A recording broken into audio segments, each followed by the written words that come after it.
The Interloper stands as one of the most renowned short stories penned by the British author Hector Hugh Munro, better known by his pseudonym, Saki.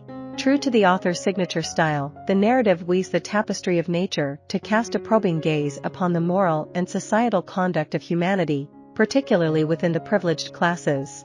Saki's knack for delivering unexpected twists finds a prime exemplar in this tale.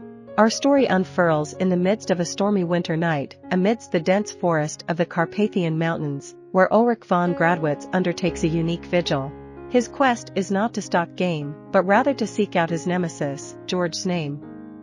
These two men have been cast into the bitter throes of enmity due to an enduring family feud. Generations ago, their forebears locked horns in a legal battle, a battle that ruled in favor of the von Gradwitz lineage, yet still festers as an unhealed wound for the Znaeym clan. Decades of wrangling and illicit hunting have culminated in this fateful confrontation between Ulrich and Georg, now the respective heads of their households, bitter adversaries since their youth. Ulrich, our protagonist, detects an unusual stir in the forest's denizens.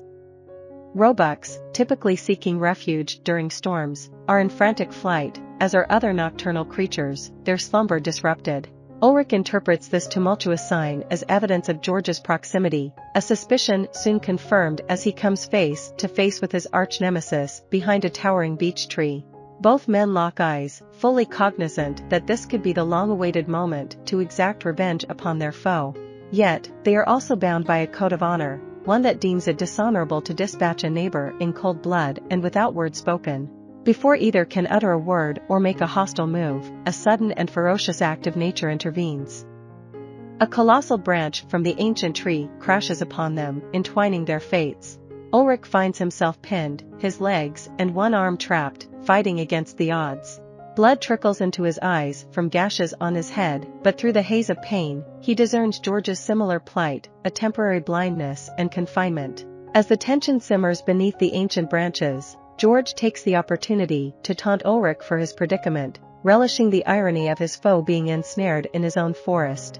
In response, Ulrich counters with a veiled threat, implying that a poacher discovered on someone's land might find themselves in a more perilous situation than their current plight.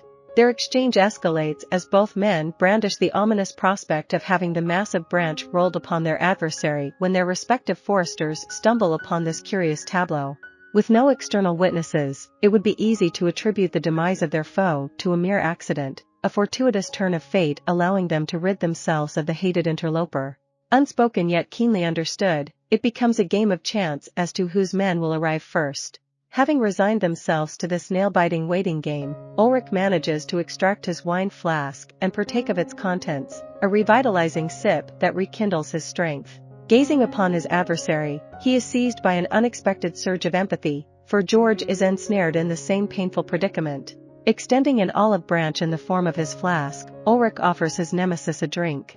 Georg, hindered by his impaired vision and resolute in his pride, refuses the gesture, citing that he does not share a drink with his enemies. Yet, within the passing minutes, a transformative notion takes root in Ulrich's mind. He boldly proclaims that should his men be the first to arrive, they shall liberate Georg as a gesture of goodwill. He asserts that life holds more precious treasures than triumphing in a petty boundary dispute. This newfound perspective gradually dawns upon Georg as well, as he envisions the astonishment of their community witnessing a profound reconciliation between long-standing adversaries. He not only accepts Ulrich's offer of friendship but also pledges to extend the hand of hospitality during holidays and vows never to trespass upon Ulrich's land without a gracious invitation. Thus, these two erstwhile foes, entangled beneath the looming branch, silently contemplate the radiant future promised by their newfound accord.